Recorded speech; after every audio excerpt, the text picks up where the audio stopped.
Namo Shakyamuni Buddha. So today we continue to discuss about the life of the Buddha. So last time we discussed about how the Buddha attained enlightenment after he defeated Mara. Mara is the law of birth and death. So he sent the armies of demons to disturb the Buddha concentrations, but he failed. So later on, he sent his three daughters, represent craving, boring, and passion, to disturb the Buddha again. They failed too. So later on, Mara then challenged the future Buddha, Prince Siddhartha, to prove that his countless past years of merit, so that he could have the merit to attain enlightenment or to capture the diamond throne of Nirvana. So after that, Buddha called the Mother of Earth to witness. So yes, she did, and right after that, Mara withdraw and retreat. So after that, the Buddha attained enlightenment, and at the age of 35, he attained fully enlightenment, become the Buddha on this earth. So from that time on, he was in that samadhi, and he enjoyed bliss of liberations. So he recognized or realized that death and birth occurs by ignorance and attachment.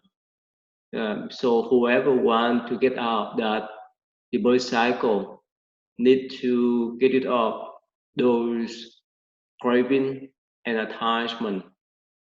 So he still enter that samadhi, and with that recognitions and enlightenment, he attained both the power of being aware of all his previous life and the power of seeing all things and known the future rebirth of all beings. That's been divine visions. So uh, later on, even his disciples, some of them attain what we call arahantship, that could have the psychic power, like the higher powers, such as walking on water and walk through the wall. So we have heard the story that Jesus Christ walked on the water, but for even the Buddha disciples, the one have attained arahantship, they could have that kind of second power. And actually, those second powers are inherent within our mind. As well as we have purity and purify all of the desire and attachment, we have those second power. And the next second power, even an arahant could have its divine ear. That means they could hear the sounds of unintelligent beings for thousand and thousand miles away. The third second powers they may have is the mind penetrating knowledge. That means they could read other people's mind. And again, even some highly attended monks or master, they could have that type of abilities. Not talking about the Buddha. So it's like when we have the pure mind, we could recognize things much easy. When we have calm mind, we can remember things that we have done in the past. And when we are mindful, we could recognize our actions and our speech as well as others. So that's normal for those highly attended master to have that type of second power to recognize the thoughts of others. And number four is to remember one former life. That means they could remember their past lives. And there is a story that old man somehow his children kicked him out of the house. So there's no place for him to go. So he went to the monastery and asked to become a monk. So the arhat, the holy monks at that temple told him that no, they could not accept him because in the past he has not create any kind of connection or affinity with the monastic life. So he's so depressed that he left the monastery and went to the bank of the river. And at that moment, he tried to commit suicide by trying to jump down to the river. At that moment, the Buddha appeared and told him that don't worry, I will accept you as my disciple. Just go back to my monastery. And he is so delightful to follow the Buddha for going back to monastery. And yes, the Buddha allowed him to become a Buddhist monk.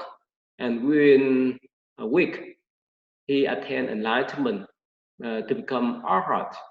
So this many arhats wonder how could this old man attain enlightenment or nirvana if he has not have any monastic connections, affinities. I want to mention that in Buddhism, whichever things we do, so we have some kind of affinities or connection in the past, or we have some kind of habitual patterns. It's much easier for us to do. If we have that type of affinity, if we have that type of habitual patterns, for example, we have heard some gifted children that when they were young, they could solve some types of sophisticated math problems, and some of them could play piano well, and so forth. Because in the past, in Buddhist view, they have mastered those skills and knowledge. So did this old man. So the Buddha say that, wow, you have such a power to recognize the past life of this old man for 80,000 compounds, but beyond that, you didn't, or you could not have that power. Uh, and one of his past life beyond that 84,000 compounds. So somehow he was um, in the forest, and this were a tiger who tried to catch him and kill him. So somehow he climbed up to the trees, and the tigers still use his claw to dig the earth so that he could push down the trees to eat that man. So at that moment, when he was on the trees, he's so frightened about being killed by this tiger. And at that moment, he yelled loudly and sincerely, "Buddha, please help me." So at that moment, he drew good karma, karmic connections with Buddha. So the Buddha say that because of his karmic connection with the Buddha, that's why now even he's too old to practice, and because of his sincerity, he could become monks and attain enlightenment. So I just want to recall this story so that we could recognize yes, there's some limitations of remembering the past life of our heart. But the Buddha, no matter who he want to uh, remember or recognize, he could do so within any duration of times. So that's number four. Remember one former lives as well as other people previous life. And number five is divine eyes that he could see people in the far distance. And let's go back to our story about divine ear. There is a story about the Buddha disciple Mongoliana, the one who has a high skill in sacred power. So one day he tried to test the Buddha's sound.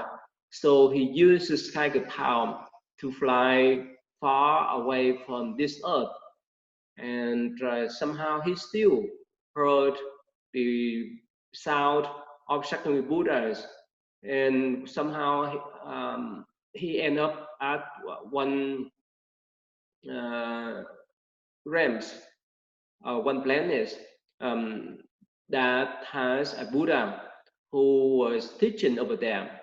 So at that moment, somehow, uh, mm, at that place, the physical body of the Buddhas as well as his followers and people over there were much bigger than human beings.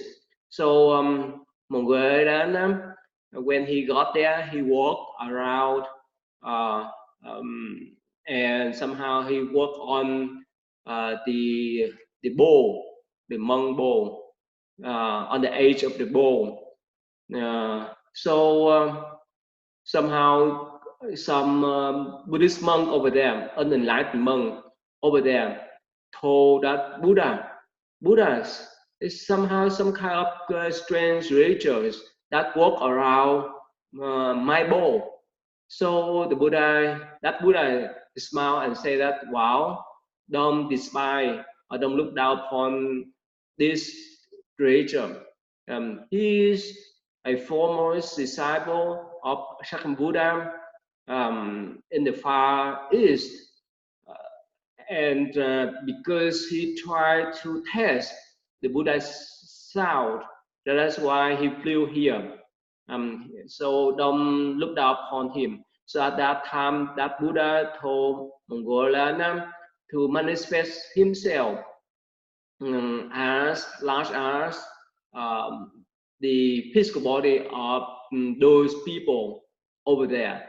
And that Buddha told Mogaranas that you're not supposed to test the Buddha sound. Wherever you go, Buddha sound is still there. You still heard the Buddha sound. There's no way for you to test how far the Buddha sound could spread to. For us, uh, the more we can um, spread our sound, or the more people could hear our sound, is probably within a room, whether it's big or small. Probably if it's small room, they could hear our sound, but if it's big room, they may not. But for Buddha sound, no matter where, uh, they are, especially in this case, Mongolian tried to test the Buddha sound, but still he couldn't heard the Buddha sound in the far distance at another Buddha land.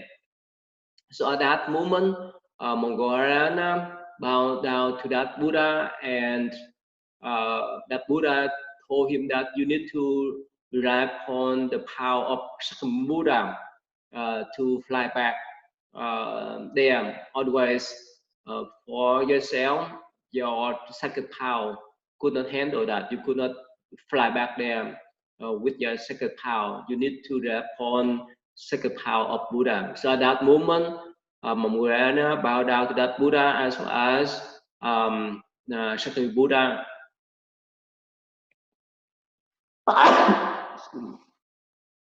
to fly back to the earth. And again, so that's proof that the Buddha sound pervade everywhere, regardless of directions of places. Okay, so that's divine ear, and of course, for the divine eyes, this arhat can see from the far distance to the hell, to the heaven, any distance that he want to see, any place that he want to see, by using this kind of divine eyes. He could recognize other people coming destination, so he could foresee the future of other sentient beings. And the last one is he extinguished all of the mental intoxicant, mental afflictions. So according to the Buddhist views, the Mara or all of the gods, even they may have up to the five sacred powers, the high power, the divine ear, the my penetrated knowledge of mean recognize all people thought, remember one's former lives or other people former lives, divine eyes. But the last one, only art could attain. That means they have the second power to extinguish, to terminate all the mental afflictions, regardless of mental affliction that people have.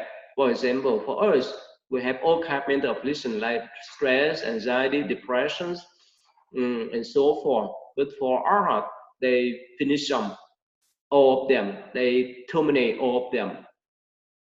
So those are the psychic powers that an Arhat could attain. Not talking about the Buddha. So that's why um, many of the Buddha great disciples like Mongoliana, Shaktiputra, and so forth, they have attained arhatship, and the six sacred powers are the byproducts of their skill and knowledge. So, not talking about the Buddha. So that's why many arhat still stay around even on this earth nowadays, but of course they are invisible to teach other people. So whether we have the faith on them or not is up to us, but as long as we have the strong faith, we could recognize them. That's why in the Nirvana Sutra, the Buddha said that if you visit the Buddhist happy places in India, like the place where Buddha was born, where the Buddha attained enlightenment, and so forth, at those places, there are some invisible holy monks that still exist, but because of our ignorance, we could not see them. So again, so those are the skill of an arhat, and of course for the Buddha, he obtained those sacred power too. And besides that, they could attain what we call the tree knowledge or wisdom. They remember one former lives, divine eyes, extension of mental ablution. That's why I just mentioned recently. That's all Arhat and Buddha have attained. And in the Buddha life, later on, we would review again that before his enlightenment, when he was born, he could walk 7 steps and spoke the verse that this is the last life, and he would be a foremost one in the universe, and that's the first miracle that he performs. And later on, when he was 10 or 11, he sat under a tree to enter samadhi. And at that time, the still shadow of the sun still cover the tree to protect him. And later on, when he left the palace with the horse and his servant Chana. So before he sent him back, he cut off his hair and flew to the air, and his hair was flying or floating on the air, and that is his third miracles he performs. And before he attained enlightenment, after receiving the right soup from a younger, he put the golden ball on the river, and that golden ball float upstream.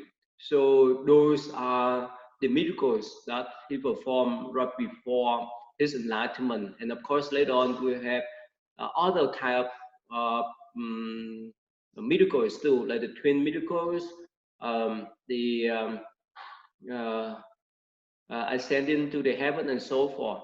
So we will learn about that later on. So again, the Buddhas have all kind of sacred powers to perform, and so do his followers, especially the Arhat.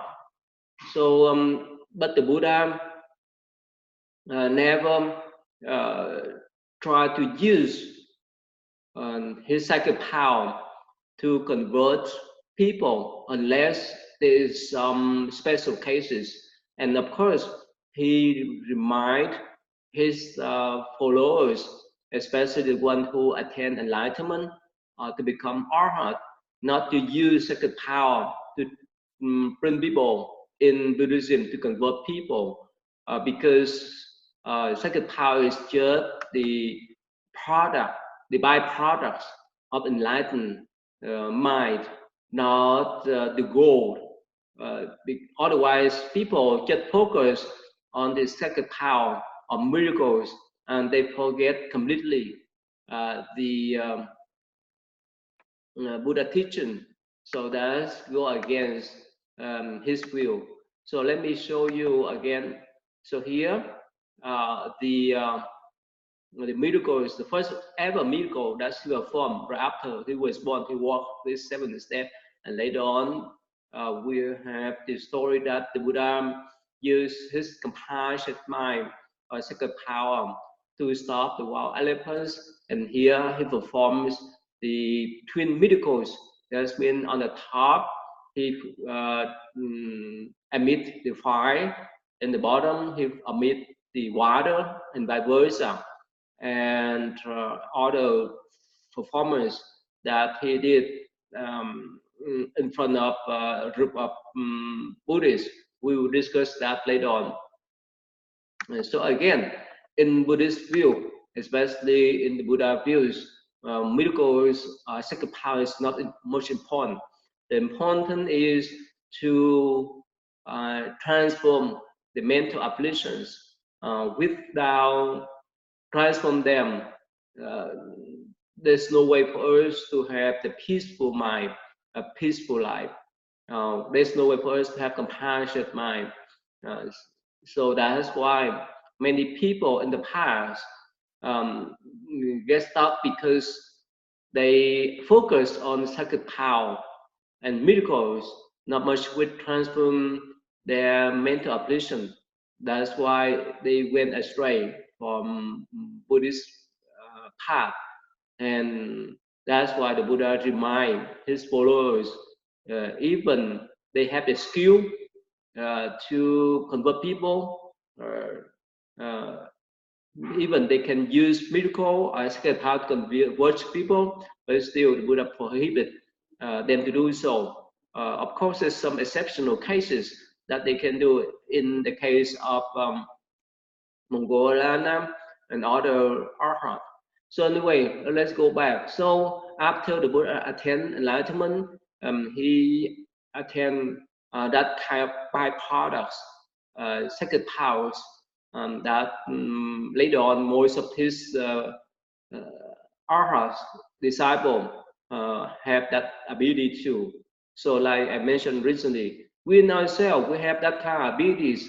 As long as we have pure mind, we could demonstrate that skill. Otherwise, because of ignorance, attachment, that cover our wisdom as well as those sacred power.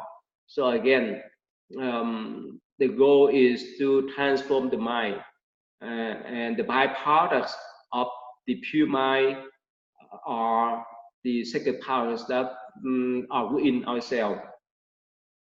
So last time, let me show you one more times about the place where the Buddha attained enlightenment. So you see in the map, right? So he left his country uh, um, and went to Raji, and after that he went to Bodhigaya, where he attained enlightenment here. Uh, and this is country Kapilavatthu, and he went to Raja Gaha and Gaya. That's where he attained enlightenment. And here is the map where Bodhigaya is located, and here is the stupa that was built by the king or emperor Ashoka, who became Buddhist later on and built many Buddhist stupas and pillars to indicate where the Buddha attained enlightenment, where the Buddha first get the teaching, and so forth. So again, this is the historical place because this place where the Buddha attained enlightenment, um, and of course nowadays that is the tour place for the millions of Buddhists to go there to worship, meditate about the Buddha life. Like here, the picture and the image of Bodhigaya, and this the Bodhi trees is not the original one. The original one was cut down by the empress, the wife of Ashoka, because she was jealous with this Bodhi trees because King Ashoka used to visit the Buddha holy places, especially this place. So somehow she tried to cut off that tree. But before that, um, Ashoka daughters um, mm, brought a branch of this Bodhi tree to Sri Lanka.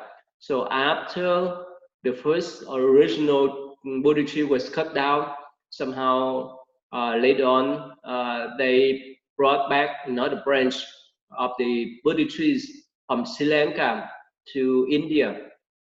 So here the main temple uh, at Bodhigaya, and here what they call the or diamond throne. That's where the Buddha attained enlightenment. And according to Mahayana traditions, it says that all the Buddhas in the past, in the present, and the future would attain enlightenment at this diamond throne.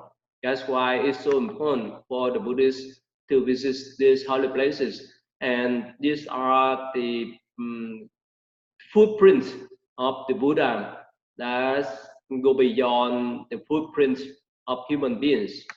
And here we see that the diamond throne, and even there's some Hindu people worship the Buddha or regard the Buddha as one of their god. And here are the monks that sat around the Buddha tree to do meditation. And later on, we talk about the story that a servant king, a big snake, covered the Buddha during his 6 or 7 weeks after enlightenment. We talk about that here, the place where many Tibetan monks put their mat to bow to the Buddhas and Buddha trees around the Buddha Yaya at that Maha temple. Okay, so let me show you a short video clips about the main temple of Buddha Gaya, where the Buddha attained enlightenment.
Okay, you see that.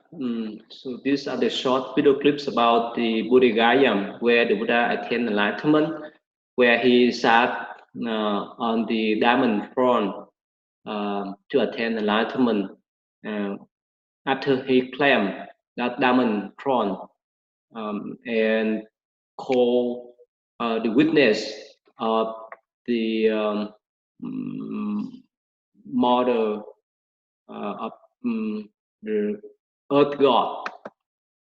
So let us move on.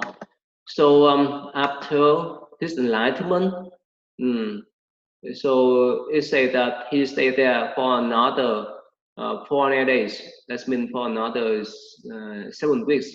And of course, somehow in other traditions, they say that he entered samadhi for 7 weeks. That means 4 days before he attained enlightenment.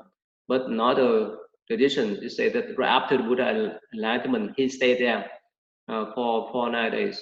So regardless, let us talk about that 7 weeks after his enlightenment. So he didn't leave that place right after his enlightenment. So the first week after his enlightenment, during the first watch, he could recognize uh, the dependent originations. That means he recognized sentient beings was born in samsara because of uh, the link condition. So let me show you, and what they call dependent origination. That's the belong to what we call the 12 cleans. And later on we will study about that. And here there's a 12 cleans. The ignorance, the mental formation, the consciousness, the mind, the body, and the sense organ, the contact, um, and so forth. So we will study about that later on, what they call the 12 cleanse conditions. And the Buddha recognizes us without breaking one of these link. Sentient beings is still involved in samsara, or cycle of rebirth, and that is the human realms, celestial realms, animal realms, Holy Ghost realms, Ashura realms, and hell realms. So because of those link and attachment, sentient beings could not get out of the birth cycle. So for the first week, he recognized us. And here that's for the first or the middle watch of the night, he recognized that link. So because of the cause and effect, because of the attachment, and that's why we were born again in that kind of samsara, or cycle of rebirth. And due to the cause and effect, and due to the karmic connections that everyone created differently, we would go through those type of rebirth cycle. So we can be reborn in the heaven, we can be born as human, we can even go down to animal realm and so forth, depend upon our karma, whether it's good or bad. Those karma will lead us to those realms. And through the middle watch of the midnight, the Buddha reflect to that dependent organization, or the 12 link conditions, and he contemplate them in the reverse order. He recognized whoever break that chain, that link, could be free from the birth cycle. And later on we will study about that. And the Buddha at that moment realized the truth, and he dispelled all the force of the Mara and remained calm and pure like the sun that shine on the sky.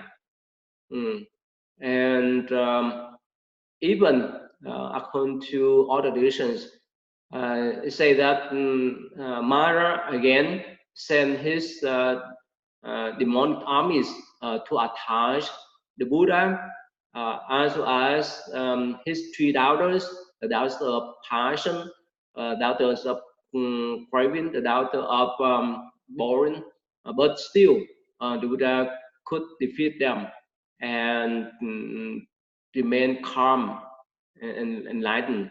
So, like I said before, in one of the passages of the Dhamma Sutra, the Buddha said that I have crossed over all sentient beings. That's why I could attain enlightenment. So at first, I have the doubt. We are sentient beings, still live on earth. So how could the Buddha claim that he crossed over um, all sentient beings while we still here? But actually later on, we recognize that the sentient beings he mentioned were his own mental afflictions. He crossed over them. He transformed all of them. That's why he could attain enlightenment. That's why he could defeat the Mara, the demons of craving, of passion, and attachment uh, internally. Of course, they would manifest outwardly as demonic armies, but still the internal the demon is more severe or serious than the external demon. So that's why in meditations we try to transform our own demonic thought, the thought of depression, the thought of negativity, the thought of stress, anxiety, and so forth. We transform them. We uh, purify them so that they could be pure. There's no more thought that disturb us.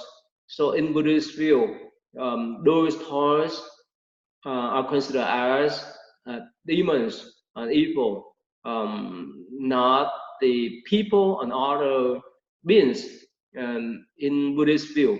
So that's why the most important thing is for us to do is that we need to transform them, transform our mental operations, transform our own internal Mara, the demonic armies.